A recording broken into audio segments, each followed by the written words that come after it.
Just a couple drops of rain coming down. No big deal. Wow, there's a fries here? I thought that was only a California thing. That astronaut up there, he's got him some fries. Some freshly cooked fries. He's just teetering there in the rain. I think if you wear a spacesuit, you are impervious to raindrops. Welcome everyone, Adam the Woo here. I went inside and got a coffee and my laptop was not dampened by the moisture because of this don't mess with Texas bag in the commute from Large Marge inside that McCafe, they call it, when in reality, it's just a Mickey D's with an astronaut holding some fries. And that's just the right temp. Man, that was quite the delicious noise. Let me do that again.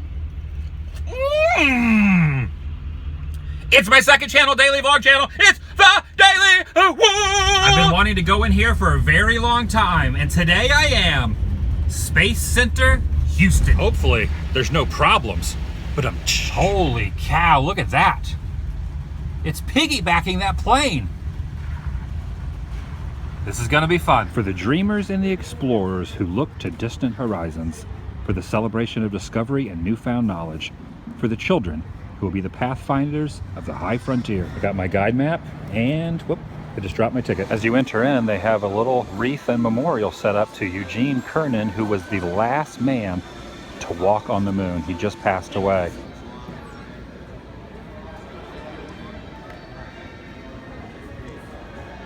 They have the middle section roped off, doing a little construction. This is a recreation of the Apollo rocket inside this building. And it looks as if I am able to get inside and launch this bad boy myself. I'm laying down with my feet crammed in here. The screen is at my crotch. What the heck am I supposed to do? Maybe I'll have a little more luck flying the space shuttle. Moving the stick forward. Oh, there it is. I gotta land down there. Oh.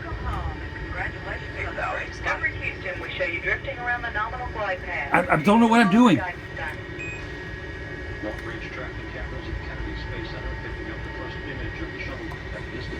Okay, it looks like you had a little trouble with that. Safe to say at this point, we're a long way from Earth.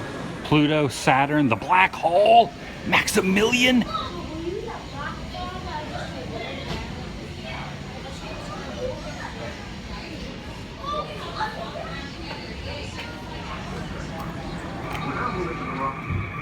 To drive the Mars rover. It's directly below me, and I'm controlling it with this stick here. That's me right there, moving it back and forth, going in and out of frame.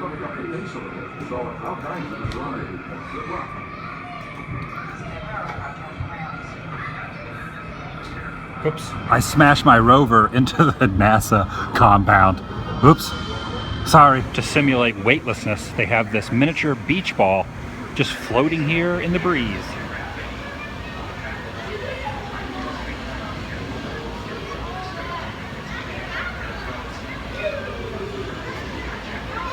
Docking in space can be recreated by this clever machine right here.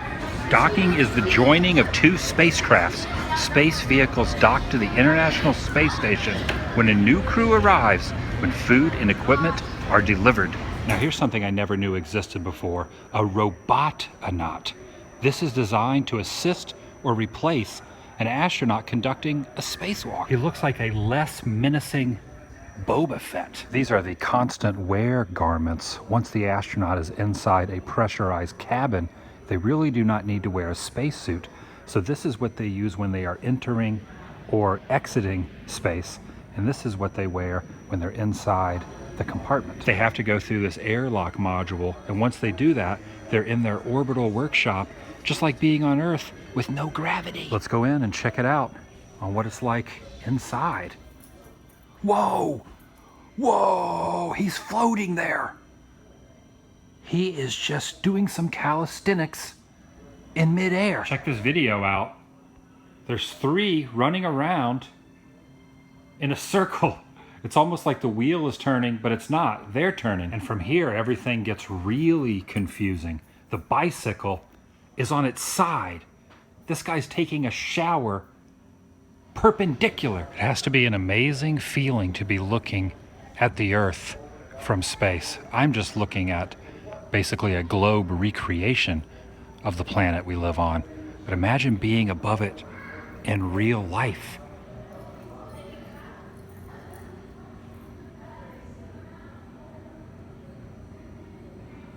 Pretty mind-blowing.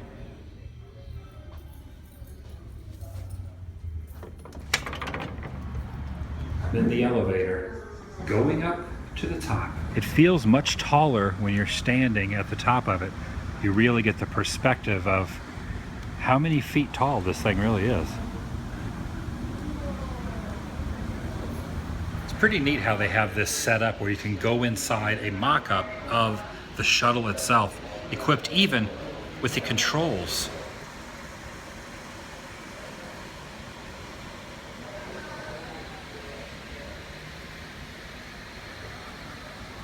The mid-deck area is where they spent most of their time living and working. Right in this section here, you can see their lockers. You can see what it was like to not have gravity and things be just floating around. There is a door here. So be very careful with that when you unlatch it. Restroom over here in the corner. And this would be the airlock container. And I can see myself in his helmet. And when sleeping in this section, they basically had to Velcro or clamp themselves down to keep from floating around during slumber. We're now going to go down from the shuttle, which has not been used in space. It's just for example purposes. But we're going to go down a level into the airplane that was actually used to bring the shuttle home. Initially on this, you would have had them breathing engines, the proposal was, and these are some of the original chairs and table that was in here when the plane was used. And yes, back then, even NASA approved of having cigarette receptacles in the seats. Without adding weight to the front of the plane, it would fly like this. So we have to add weight to get it to operate correctly and level itself out. Now we have to remove a little weight, and now we're flying straight as an arrow. I have to turn this wheel to make the plane move. See, I'm making the plane move towards the shuttle. There it goes. It's dropping down. It's dropping down on there. We have success. This is what is called the orbiter access arm. This is what the astronauts would have taken their final steps to get on the space shuttle before leaving Earth. And I'm going back inside because it is starting to rain again. Gotta love this weather. That is the Apollo 17 command module. Flown in 1972. Very, very tight quarters in there, that's for sure. On the last 3 Apollo missions, rovers were taken to the moon and left there each time. So does that mean that there are 3 of these up in space on the moon? Is that what that means, guys? These are all different moon rocks, mostly found in 1971 and 1972. And this is what the original mission control consoles would have looked like. Years later, they were renovated and changed. But this is a piece of history right there. One thing that is really fascinating to me is right inside this theater, tucked in the corner, is the same podium that JFK used in 1961 when he gave that famous speech about going into space and going to the moon, a very historic occasion, and they have that piece of history tucked away up towards the screen. That is pretty freaking cool. John F. Kennedy stood right there. That was pretty awesome. The tram tour was not running due to weather, but for only $5 more, you could upgrade your daily ticket to an annual pass. And since I travel so much, and I'll probably be back in this area before 12 months is up, I went ahead and did that. And I got a t-shirt from Space Traders. And check out what I found. Ta-da! The tripod. Just as I left the Space Center in 1989, Soviet leader Boris Yeltsin also did.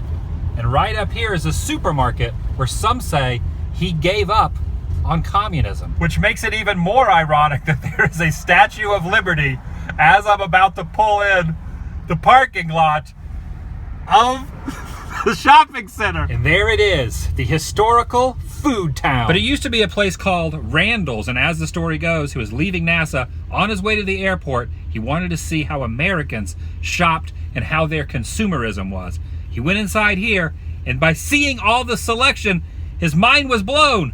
He told his comrades, if people back in my country knew how Americans shopped, there would be a revolution. Supposedly the thing that excited him the most were the pudding pops. And his associates confirmed on the flight back home, he sat with his head in his hands thinking.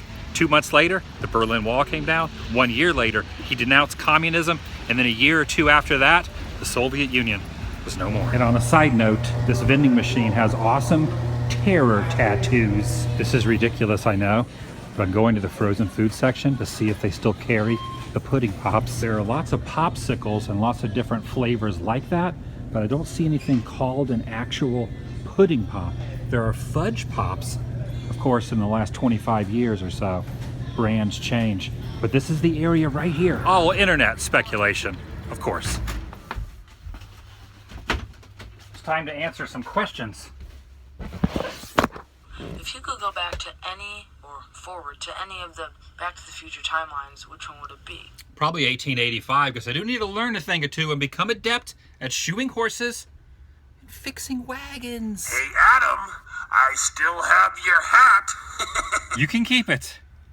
Please stay out of my dreams. As the father of a 4-year-old and a 6-year-old, that's me, not you, who've never been to a Walt Disney World or Walt Disneyland, which one do you think is the right one to start with? That's a tough one because I don't have any kids, so I can't chime in on that side of it. It all depends on how long you're going to be there. If it's 1 or 2 days, Disneyland, a week, go to Walt Disney World. The Woo, what restaurant, what's your favorite restaurant in Disney World? I don't know if this classifies it as my favorite, but the one I eat at the most, almost every time I'm there, is the fajitas at Pecos Bill's. So good. By the way, your dog was like mowing on something in the background there. Hey Adam, what's your favorite soccer and football team? Actually, I don't really have a favorite soccer team, except for the one I played when I was in elementary school at Rocky Bayou Christian School, so I guess that's my favorite. Ask Adam the Woo. Woo it. Keep wooing it. If the Travel Channel came up to you and said, hey, Adam the Woo, we love your videos, we love your personality, you're awesome, you're very photogenic, we would love to offer you a TV show, do you think you would do it? I come from a very punk rock, DIY, do-it-yourself mentality, and I can't see myself signing a contract, being on a television show. I just can't see myself being constricted to that. Plus, I think YouTube is the new television. I think TV, old school mentality of television has kind of gone with the wind. Do you ever regret getting the tattoos? Not really. Most of the time I just forget they're even here. I get so used to seeing them, they kind of don't exist in my mind anymore. Have you ever seen or heard of furries? I have. I've never been to a convention of one, but probably pretty entertaining to go there and film. Maybe one day. Do you like to eat ramen noodles? Absolutely. I spent 3 or 4, maybe 5 years of my life eating those on a daily basis. That and sandwich spread sandwiches. So good. I told you he'd find us. It's Adam. Oh, hey Adam. Didn't see you there.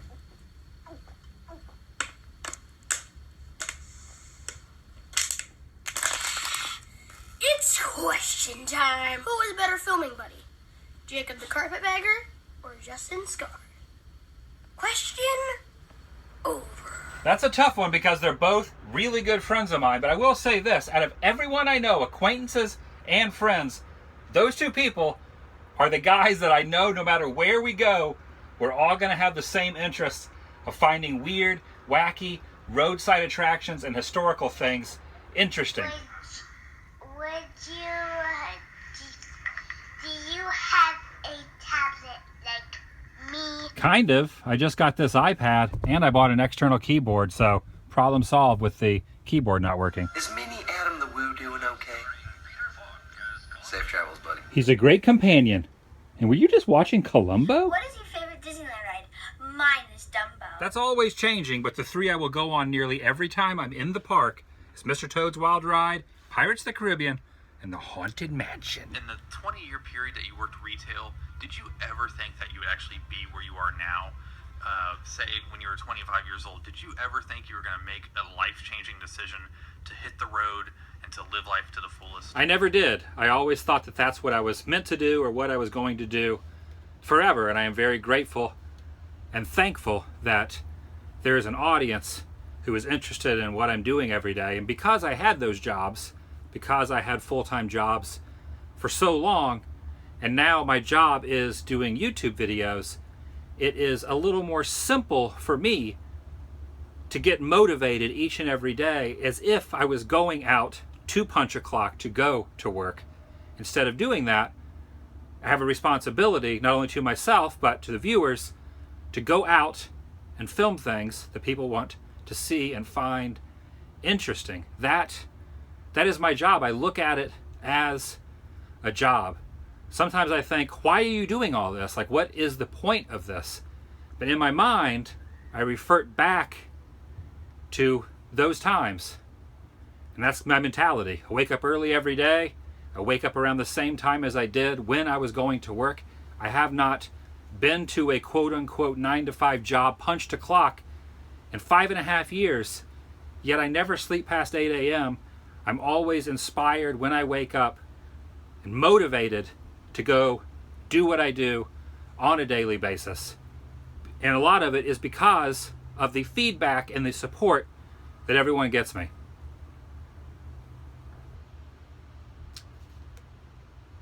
I'm very blessed, and I will never forget that.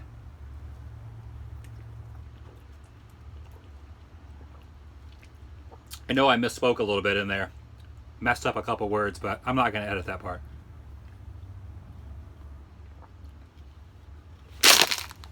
Vlog over.